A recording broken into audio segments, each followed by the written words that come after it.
안녕하세요. 안녕하세요. 네, 반갑습니다. 처음 뵙겠습니다. 잘 부탁드립니다. 네, 저는 사실 그 한상원 아나운서를 예전에 본 적이 있어요. 아, 그래요? 예, 제가 예전에 그 한 예능 TV 프로그램 보는데 거기 출연하셨더라고요. 아. 이게 그 노래로 대결하는 그런 이제 그 있었죠. 프로그램이었는데 예. 그 예상외의 노래 실력 보여주셔가지고 정말 출연자도 그렇고 저도 시청자로서 보는 저도 깜짝 놀랐던 그런 기억이 나거든요. 그게 굉장히 드문 장면인데. 네, 예, 귀한 장면을 어떻게 또 네, 보셨네요. 상당히 좀 재능 많은 아나운서가 예. 이제 스포츠 오시는구나. 이제 제가 그런 생각을 했었고 오늘 나오지 않았지만 우리 그 출연자 중에 그 배진경 기자라고 큰 누나 계시거든요. 네네. 그 우리 큰 누나께서 너무너무 좋아하실 것 같다. 아, 그래요? 라는 그런 느낌이 강하게 들었습니다. 알겠습니다. 안 그래도 말씀처럼 이 시간은 원래 다른 기자분들도 여러분 계시다고 들었어요. 네, 총 5명의 기자들이 이제 번갈아 가면서 출연을 하는데 네. 사실 저하고 송지훈 기자는 지난주에도 같이 출연을 했었거든요. 근데 그 사이에 이제 진행자분이 바뀌시다 보니까 네. 뭐 같이 하는 게 이제 처음이라고 느끼시겠지만 청취자분들은 저 친구들 또 나왔네. 그래서 약간 느끼실 수 네, 있을 것 같습니다. 반갑겠죠. 5명 중에 저희는 이제 그 무게감을 책임지고 있습니다. 아, 그렇군요. 알겠습니다. 그 5분 다 만나뵈려면 한 달쯤 걸릴 것 같네요. 예. 예. 그 정도 걸리실 것 같습니다. 저희 5명이 네. 다 그 제각기 서로 다른 맛이니까 네, 아주 알겠습니다. 재밌으실 거예요. 알겠습니다. 자, 일단 오늘은 두 분과 함께 재미있는 축구 이야기 나눠보도록 하겠습니다. 먼저 벤투호의 6월 A매치 관련해서 여러 이야기들은 나오는데 아직까지 확실한 오피셜은 안 뜬 거죠? 그 지난주에도 제가 말씀드렸는데 네. 발표만 남겨두고 있는 상황이라고 보시면 되겠고요. 이미 일본이 지금 브라질과 A매치 한다라고 네. 발표를 한 거라서 대한축구협회도 사실 이번 주 안에 발표할 수 있다라는 얘기가 나왔었는데 오늘 그 천안에서 이제 나중에 다시 얘기하겠지만 축구 트레이닝 센터 기공식이 있었거든요. 네. 축구협회 입장에서 이게 상당히 중요한 그런 이슈였기 때문에 발표만 좀 이루어졌다라고 보시면 될 것 같고요. 축구협회가 6월에 브라질, 아르헨티나, 파라과이, 칠레 등등의 네. 이 남미 4연전으로 카타르 월드컵 본선에서 이렇게 포르투갈, 우루과이 이런 팀들을 이제 모의고사를 할 것이다라는 그런 가닥을 잡아놓은 상태입니다. 일단은 일본이 브라질이랑 친선 경기가 거의 확정이 됐잖아요. 네, 예, 그러다 공식 보니까 발표했습니다. 그 손흥민 선수와 네이마르의 대결도 우리가 이제 볼 수 있지 않을까 생각하는데. 예. 이전에 이제 중립 지역에서 브라질과 한국의 경기가 한 차례 있었고 그때도 이제 많은 화제를 모았었고요. 네. 그 사이 또 손흥민 선수가 월드 클래스로 한 발짝 더 성장을 하면서 어떻게 보면 네이마르 선수와도 어깨를 나란히 하는 위치까지 올라왔는데요. 그래서 이번 경기 상당히 기대가 되고 또 일본의 어떤 평가전 상대를 보면은 벤투호의 평가전 상대도 어느 정도 가늠이 되는 게 피파가 이제 최근 들어가지고 규정을 바꿨습니다. 네. 선수들이 너무 많은 거리를 이동을 하면은 이 A매치 기간 동안에 피로도나 이런 부분이 누적이 돼가지고 부상 위험으로 이어질 수 있다는 생각에 A매치 기간 약 그 열흘 동안은 한 대륙에서만 경기를 치르게 돼 있거든요. 그러니까 브라질 같은 경우 일본을 와서 경기를 하면은 아시아에서만 결국은 경기를 해야 되는 겁니다. 그렇죠. 그러다 보니까 아시아에서 일본과 더불어서 브라질이 스파링 파트너로 삼을 만한 상대가 누구냐. 특히 이 월드컵을 앞두고 있을 때라고 했을 때는 역시 한국밖에 없다.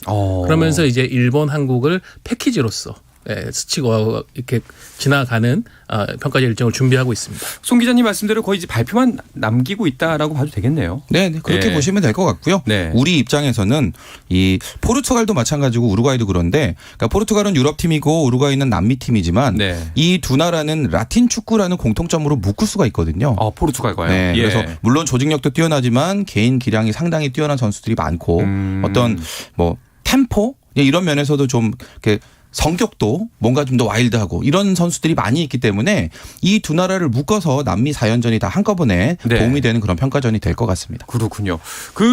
한 가지 주목할 만한 점이 일본의 평가전 상대 중에 가나가 있더라고요. 네, 일본도 이번에 4연전을 치르는데 일단 파라과이, 브라질, 그 다음에 이제 가나랑 상대를 하고요. 네. 그 이후에는 칠레 혹은 튀니지 두 팀 중에 한 팀과 붙을 예정이라고 하는데 이게 왜 우리 입장에서는 관심이 갈 수밖에 없냐.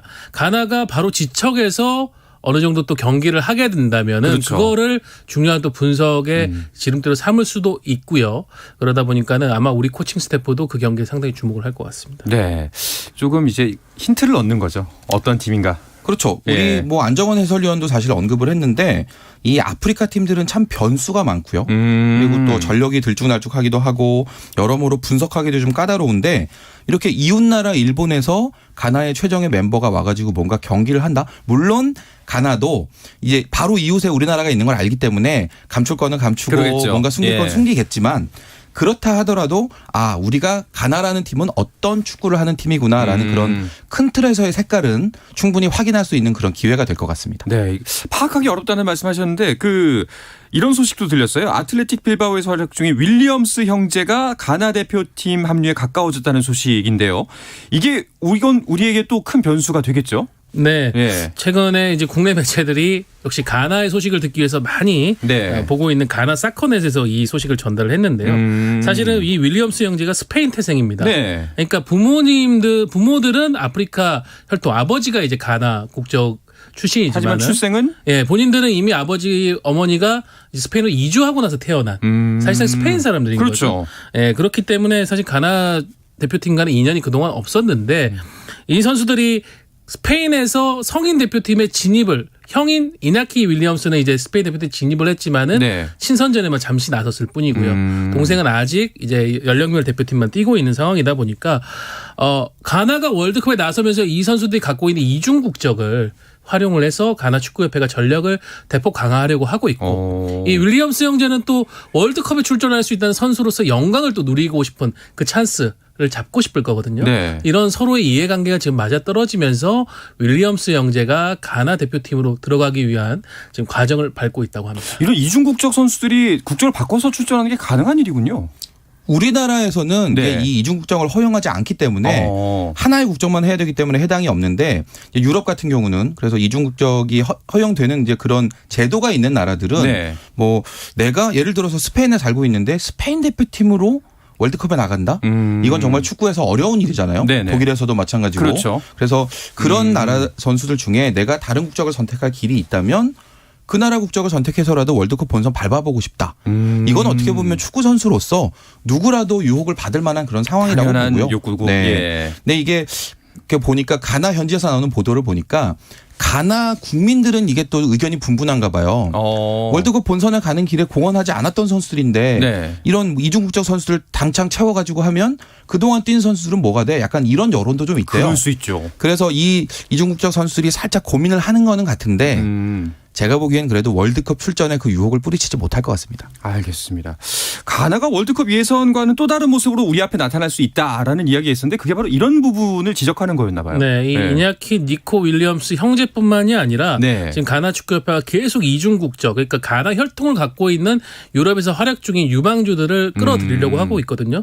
또 다른 선수가 이제 첼시에서 뛰고 있는 칼럼 오더슨 오도이 그리고 아스널의 에디 은케디아 선수인데 지금 윌리엄스 형제도 그렇고 지금 오도이, 은케티아 모두 공격 자원입니다. 네. 가나가 월드컵 예선도 그렇고 아프리카 네이션스컵도 그렇고 공격력이 심각한 문제가 있다는 게 드러났었거든요. 그래서 지금 포트도 이제 4번으로 떨어졌었고 네. 많은 국가들이 이제 분석을 하는 데 있어서 가나에 대한 평가가 상당히 낮은 이유가 이 공격력 부족인데 가나 축구협회가 그 부분을 주목을 해서 지금 가나 혈통을 갖고 있는 유럽의 공격수 유망주들을 대거 지금 대표팀 불러들이려고 하고 있습니다. 이렇게 되면은 우리로서는 참 파악하기가 어려운 반면에 또 이렇게 급조해서 만든 팀이라면 또 조직력에 문제가 있진 않을까 좀 그런 희망도 걸어보는데요. 사실 그 네. 부분이 네. 지금 가나 현지에서도 걱정하는 부분인 것 같아요. 그래서 지금 있는 이 선수들은 뭔가 부족한 점도 있지만 그래도 이 월드컵 본선에 나가는 과정에 서로 끈끈하게 이제 뭉쳤던 그런 선수들인데 그렇죠. 지금 앞에서 이제 서호정 기자가 그 부분을 지적을 했습니다만 지금 윌리엄스 형제 같은 경우도 스페인에서 태어나고 자랐고 어떻게 보면 가나라는 그런 국적에 대한 그런 저게 애착은 없는 거예요. 그럴 수 있죠. 그래서 이런 선수들이 왔을 때 팀 분위기를 좀 흔드는 요인이 되지 않을까라는 우려가 나오는 것도 사실이거든요. 우리 입장에서는 만약에 그 부분을 공략할 포인트가 있다면 뭐 조금만 있더라도 철저히 그 부분을 좀 파악을 해봐야 되겠죠. 사실 비슷한 사례가 있는 게 네. 혈통은 그 중국 혈통이 아니지만 중국이 최근에 기화 선수들을 대거 불러들였었어요. 네. 그 선수들을 앞세워서 월드컵 본선으로 반드시 가고 말겠다고 했는데 오히려 이런 그런 기화 선수들이 합류했을 때 서로 시너지 효과를 내기보다는 불협화음이 계속 이어지다 보니까 결국 중국이 이번 월드컵 최종 예선에서 또 실패를 경험을 했거든요. 이제 그런 부분들이 가나 대표팀에서도 벌어지지 말란 법은 없다고 얘기 드릴 수 있겠습니다. 알겠습니다. 우리의 또 다른 상대도 한번 살펴볼게요. 그 우루과이도 평가전 일정을 발표하고 있죠. 네, 6월에 멕시코에 이어서 미국 그리고 자메이카까지 지금 북중미 3개국과 A매치 평가전 한다 이렇게 일정을 짰는데 네. 그 우루과이가 뭐 당연히 이제 북중미 국가와 본선에서 만나지는 않죠. 이제 우리 포르투갈 이제 이런 나라들하고 가나 네. 이렇게 하는 건데 북중미 국가들 같은 경우는 이게 좀 그 캐릭터가 좀 독특해요. 유럽 같기도 하고 남미 같기도 하고 네. 여러 가지 장점들을 좀 섞어놓은 이제 그런 맛을 내는 축구를 하는 나라들이라는 점에서 뭐 나름대로 좋은 스파링 파트너가 될 것 같기도 합니다. 우리도 역시 그 팀을 보내서 좀 경기를 지켜보겠죠. 네, 뭐 비디오 자료라든가 네. 분석관들이 향할 것이고 뭐 또 축구협회 내에 테크니컬 스터디 그룹이라고 해가지고 이제 분석을 해주는 전문 기술위원들이 있습니다. 이런 위원들이 아마 다 파견이 될 것 같습니다. 알겠습니다. 그 또 한 가지 이슈가 있는데요. 그 현지에서 카타르 현지에서 먹을거리에 대한 문제 제기가 계속해서 되더라고요. 이건 무슨 얘기인가요? 그 최근에 예. 일본 축구협회가 네. 이제 카타르 월드컵 앞두고 대회 조직위원회다가 우리가 대회 월드컵 기간 중에 이제 일본에서 먹거리를 좀 공수해가지고 현지로 가져갈 건데 돼지고기 가져가도 되니? 이걸 물어본 거예요. 네네. 이슬람 국가니까 혹시나 그렇죠. 이게 안 될 수 있다는 생각에. 근데 지금 그 카타르 월드컵 조직위원회에서 된다 안 된다 말이 없대요. 가타부타 말이 없는가요? 네, 이게 그 팀 입장에서는 당연히 뭐 그런 육류 섭취하고 싶은 마음이 있을 텐데 그럼요. 이슬람 국가 입장에서 돼지고기 먹어라 이렇게 얘기할 수는 또 없는 노릇이다 보니까 제가 보기에는 끝까지 입장 표명하지 않거나 결국은 안 될 가능성이 높은데 이게 결국 우리나라 입장에서도 그 우리 선수들도 돼지고기 한번 먹으면서 하면 이게 또 가끔 우리가 돼지고기 땡길 때가 있잖아요. 제육볶음이라든지. 자주 그렇죠. 네, 그렇죠. 이런 음식들 먹으면서 뛸 수 있다면 좋을 텐데라는 점 때문에 우리도 지금 이 일본 축구협회 카타르 조직위원회에 문의해 놓은 게 어떻게 결과가 나올지 함께 지켜보고 있는 그런 입장입니다. 아니 그런데 그 사실 뭐 상대방의 종교는 존중하는 게 맞죠. 그래서 뭐 무슬림에게 돼지고기 먹어봐 맛있어 이건 아니지만 우리까지 못 먹게 한다는 건 조금 그렇지 않나요? 그러니까 이게 허용을 했을 때 좀 약간 문화적인 어떤 서로 간의 이해 충돌이 또 발생할 수 있지 않을까라는 그런 부분이고 뭐 일본 축구협회는 그런 입장도 했다고 합니다. 취식 자체를 호텔 조리 장소에서 하지 않겠다라고 얘기를 했지만 그것도 사실은 쉽지가 않은 일이다 보니까요. 네. 그러니까 조리를 할 수 있는 인력들은 가지만 결국 조리 공간은 어떤 곳에 이루어져야 되고 혹시나 또 그때 방역 문제라도 발생을 하게 된다면은 그런 부분들을 방역이군요. 네, 컨트롤하기가 쉽지 않은 상황이다 보니까 조금은 깐깐한 것 같습니다. 알겠습니다. 이것까지 이야기를 해야 될 것 같아요. 한 가지 논란이 있었습니다. 빌드업에 대한 논란이었는데요. 그 벤투 감독 전술에 대해서 안정환 전 선수 지금 이제 해설위원이죠. 빌드업은 이제 더 이상 먹히지 않는다라는 이야기를 했다고 하던데 이것은 어떻게 진행된 거예요? 그 지난 25일에 네. 그 안정환 의원이 자신이 운영하는 이제 너튜브 채널에서 카타르 월드컵 본선 상대국 분석하는 그런 내용의 이제 영상을 공개를 했는데 이 영상에서 이 빌드업 축구를 고집하는 벤투 감독에 대해서 이제 뭔가 소신 발언을 했죠. 아시아 예선에서는 이제 한국의 경쟁력이 있으니까 빌드업 축구 먹히겠지만 월드컵 본선에서 우리보다 볼 키핑도 좋고 기술도 뛰어난 우루과이나 포르투갈 상대로 이 빌드업 축구가 가능할지 알 수가 없다. 이런 이제 취지의 발언을 했는데 이거는 뭐 사실 우리나라가 본선에서 안 돼라는 그런 내용을 얘기한 게 아니라 플랜 B, 플랜 C를 반드시 가지고 가야 된다라는 그런 조언을 한 걸로 이해하면 될 것 같습니다. 뭐 충분히 선배로서 걱정 어린 조언을 할 수가 있는 문제라고 봅니다. 알겠습니다. 대표팀과 관련한 이슈들 쭉 짚어봤고요. 경기 소식으로 넘어가 보도록 하겠습니다. 그 전에 잠시 쉬었다 오겠습니다.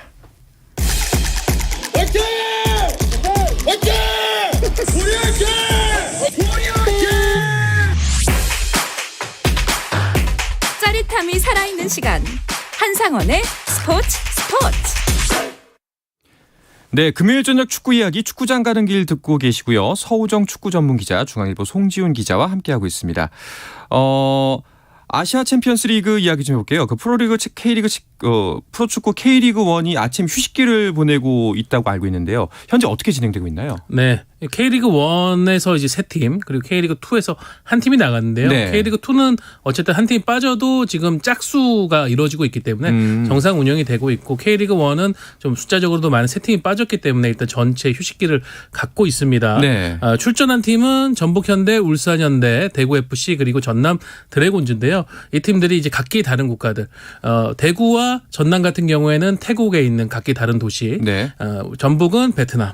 울산은 말레이시아로 가서 한 곳에 모여서 조별리그를 치르는 코로나 시대에 생긴 버블 시스템 형태의 버블 시스템. 네, 그렇게 조별리그 6경기씩을 치르고 있고요. 현재는 5차전까지 진행이 된 상황이라서 네. 어느 정도 윤곽이 나왔는데 일단 전북 현대가 어젯밤 열린 시드니 FC와의 경기에 3대2 승리를 거두면서 일단 16강 진출을 확정을 지었습니다. 네.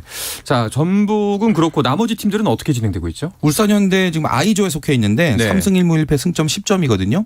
조선도 조호르와 승점이 같은데 지난번 서로 맞대결해서 졌기 때문에 승자승 원칙으로 지금 2위예요.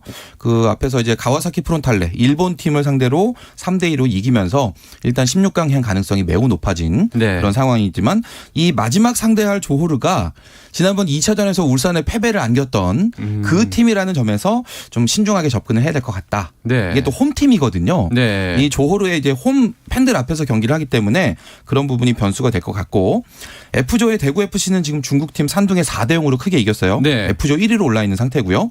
G조의 전남 드래곤즈가 지금 2승 1무 2패 2위 멜버른 시티의 승점 2점 뒤져 있는 3위인데 16강에 올라갈 가능성이 남아 있긴 합니다. 네. 네, 그 조선도 바툼 유나이티드와 마지막 경기가 남아 있는데 네. 이걸 이겨놓고 나머지 팀 경기를 결과를 봐야 돼요. 아. 자력으로는 안 되고 일단 이겨놓고 지켜봐야 되는 그런 상황인데 뭐 아직까지는 가능성이 있으니까 네네. 네, 최대한 집중을 해서 경기해야겠죠. 그렇다면 현재 상황으로 지켜볼 때 그 전남을 제외하고 나머지 세 팀은 16강 행이 긍정적이다.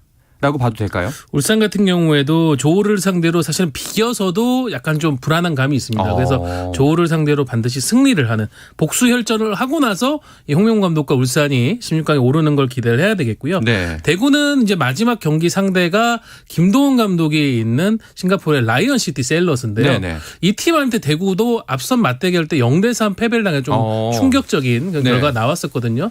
대구 입장에서도 이 라이언시티를 상대로 좀 복수를 해야 되겠습니다. 뭐 안심할 수는 없는 상황이군요. 그래도 이겨야 좀 마음이 속 편하게 16강 행을 지켜볼 수가 있는 것 같은데 그렇다면은 이제 한 경기씩 남겨준 거잖아요. 5차전까지 진행이 됐고 최종 6차전까지 5월 1일이면 조별리그 일정 다 끝난다는 이야기인 건가요? 네, 조별리그 이제 마지막 6차전까지 이제 월 1일로 다 소화가 되는 거고요. 네. 그 참가팀들이 귀국을 하면 5월 5일 어린이날부터는 이제 K리그 1 일정이 다시 정상적으로 진행이 됩니다. 네. 그동안 이 챔피언스리그 참가하지 않았던 팀들은 뭐 각자 팀 사정에 따라서 좀 휴가를 길게 갖기도 하고 네. 또 전지훈련 갔다 오기도 하고 나름대로 알차게 시간을 보냈는데 과연 그런 준비 과정들이 어떤 결과로 이어질 건가 5월 5일 어린이날서부터 지켜볼 수가 있습니다. 네, 국내 축구 팬들도 신나는 시기가 또 시작이 되겠네요.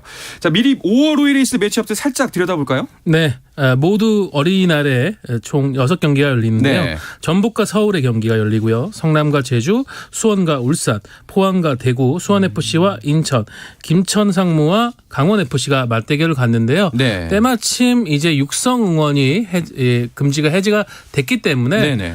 오랫동안 기다렸던 팬들이 원 없이 좀 함성을 지르고 응원가를 부를 수 있는 상황이 될 것 같습니다. 그러게요.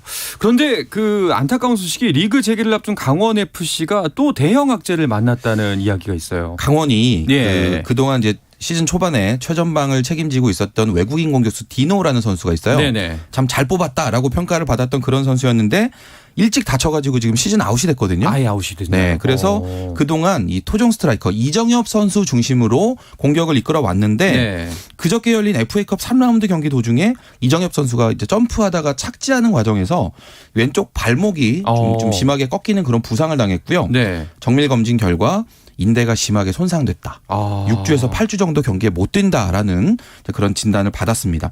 지금 이적 시장이 다 끝났기 때문에 여름까지는 선수 보강도 안 돼요.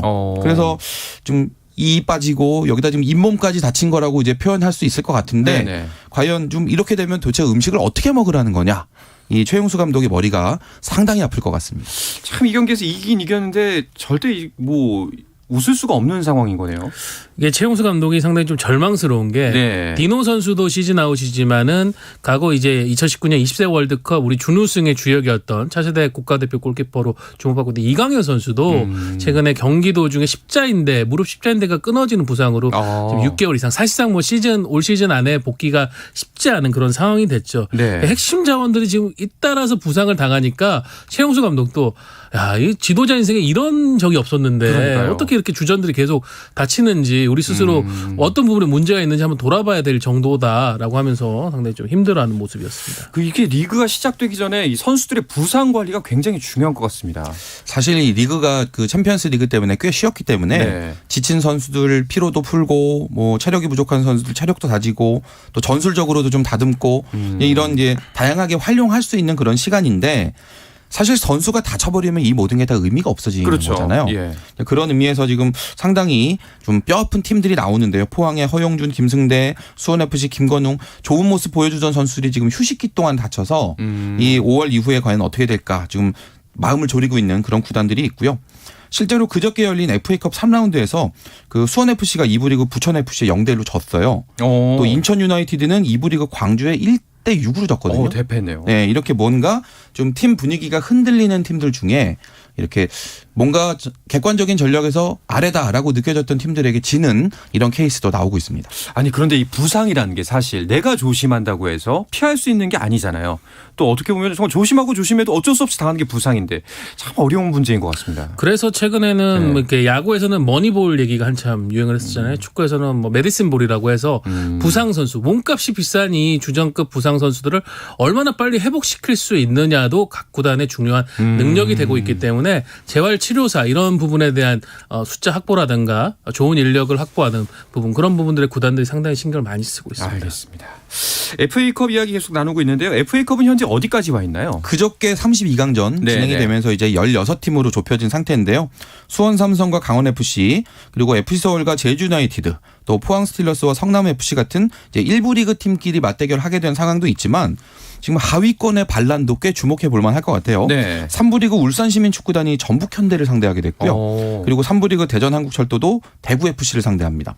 또 2부 리그 경남FC가 K리그1의 선두 울산현대와 만나게 되어 있고요.